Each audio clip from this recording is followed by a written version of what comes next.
dalam ungkapan ulama dikatakan kullu may yartabitu bil Qur'ani asbaha 'aziman. Setiap orang yang terikat, setiap orang yang terhubung dengan Al-Qur'an, maka dia akan dimuliakan. Sekarang pertanyaan Ustadz, Makkah dan Madinah kenapa dia mulia? Karena kota itulah, kepada kota itulah diturunkannya Al-Qur'an. Kenapa malaikat Jibril menjadi malaikat yang paling mulia di antara malaikat yang lain? Karena melalui perantara malaikat Jibril diturunkannya Al-Qur'an. Kenapa Nabi Muhammad menjadi nabi yang paling mulia di antara nabi-nabi yang lain? Karena kepada Nabi Muhammad diturunkannya Al-Qur'an. Sekarang pertanyaan selanjutnya, kenapa bulan Ramadan menjadi bulan yang paling mulia?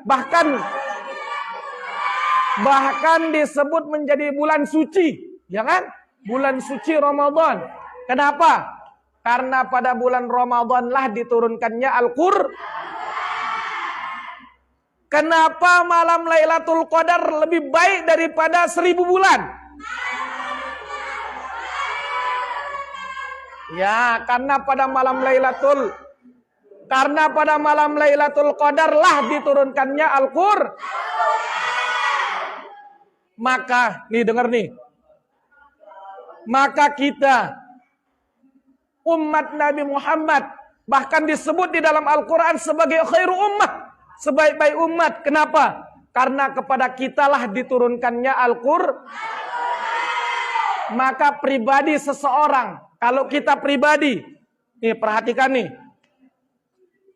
Kalau kita pribadi ingin menjadi manusia yang paling mulia di antara manusia-manusia yang lain, maka taruhlah Al-Qur'an di dalam hati kita.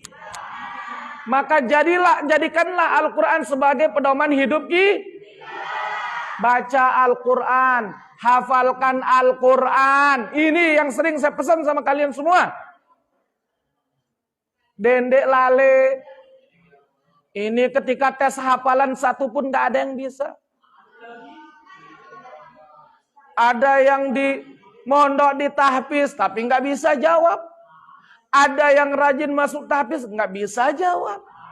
Apalagi sineno agama. Jangan harap. Apa faktornya? Pertama, faktornya karena kalian malas, gak pernah murajaah. Dan yang terakhir adalah maksiat. Itu faktornya. Dan kita akan lihat kelas 8 nanti ketika tes hafalan juga.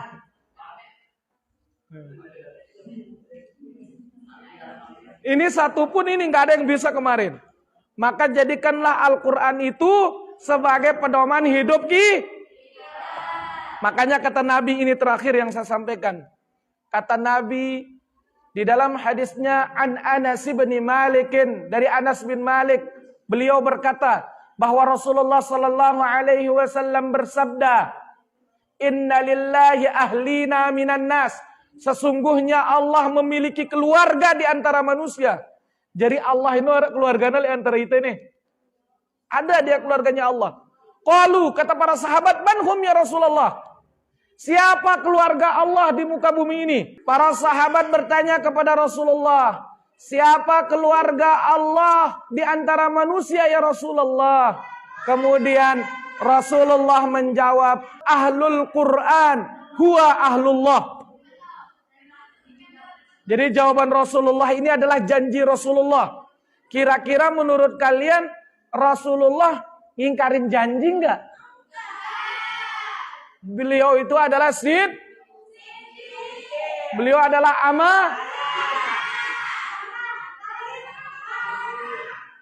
Kira-kira mungkin gak Rasulullah mengingkari janjinya?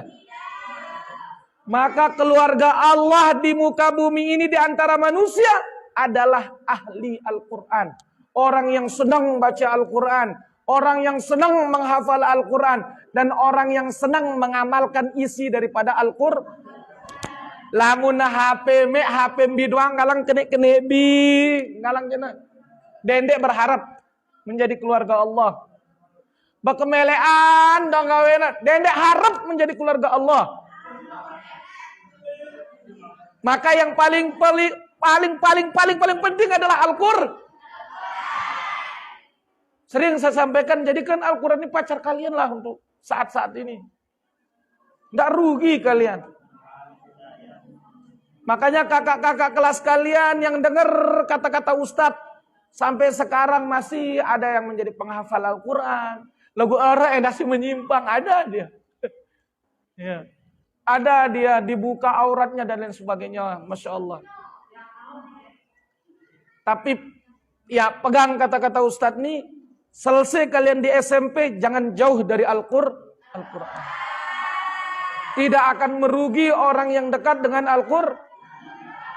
Wallahu subhanahu wa ta'ala alam. Mudah-mudahan ada manfaatnya untuk kita semua.